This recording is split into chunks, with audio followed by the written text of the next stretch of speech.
If you are clever, creative, curious, and just the right amount of confident, then welcome. This is Speaker's Impact, the place where we explore the witty, the wordy, and the wonderfully self-aware world of public speaking. My name is Adam Montandon, and I am your public speaking coach. My promise to you is that if you watch these videos, you can become a better public speaker.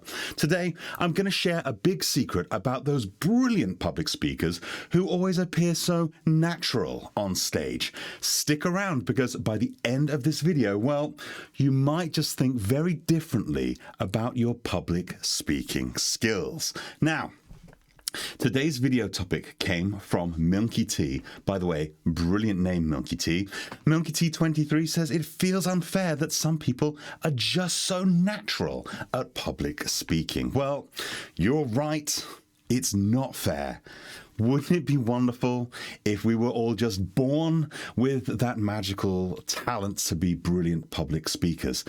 When we think about people who are born with it, well, you can be born with all sorts of natural advantages. For example, maybe you know somebody who just so happens to be really tall and it's going to make them a better basketball player. Or maybe you know someone who's naturally beautiful and, well, they're going to be a supermodel.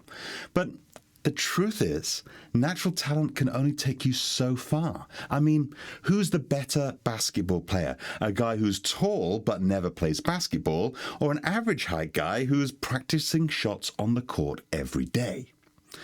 When we start public speaking, it's usually at school or in front of a class or something like that. And when we first see public speaking, we're usually maybe quite young, maybe teenagers, something like that.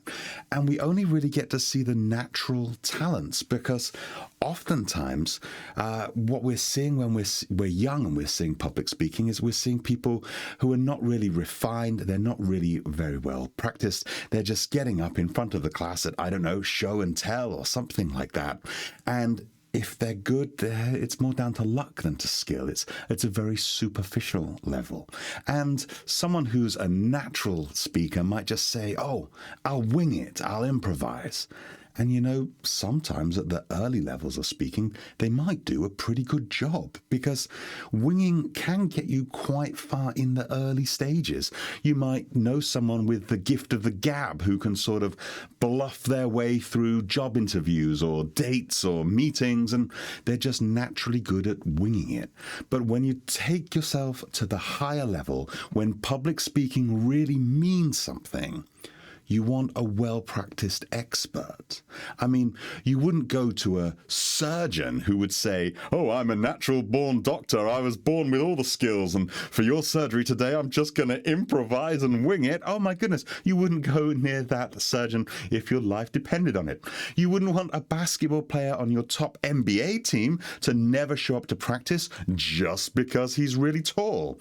You wouldn't want to work for a boss or follow a leader who just wings it and makes inconsiderate decisions on the fly just because they believe they're a born leader. And I'm sure plenty of you will have worked with a boss or a leader like that who just believes that they've got the skills in them all the time. And you certainly wouldn't want to go on a date with someone who's perhaps a real smooth talker, but when it comes down to it, it's nothing but empty lies. Integrity, authenticity, and downright hard work will serve you better in the long run. And what's worse is you know this. But just because you know it, it still doesn't stop it from feeling unfair. And I'm with you on that one. One of the big challenges that public speakers like us face is when we look at the very best of the best, the top performers, they appear so natural. They appear born with it, and they look as if the words are just magically coming to them out of nowhere. But it's these brilliant speakers that are practicing and rehearsing so hard, really putting the work in to appear natural, even if they're not. So the next time you're watching a great speaker, ask yourself, are they really a natural, or did they work so hard that they appear natural? Don't just look at what a great speaker does on the stage. Look at what they do behind the scenes in the weeks and months before giving their talk. As a public speaking coach, I see it all the time, and trust me, You can't control what skills you're born with, but you can control the skills that you work hard on. And people like us do things like this.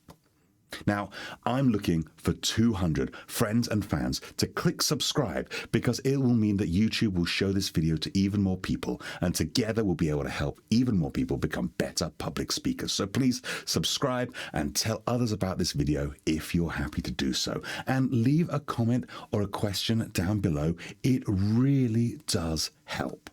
And if you're ready to go even further, if you want powerful presentations, clever keynotes, smooth storytelling in speeches, you want to smash that stage fright and connect with your audience, then click this next video on your screen. It's specially selected just for you, and it's YouTube's algorithm, but it's smart, you're smarter, you can prove it by improving, and we both know you can do it.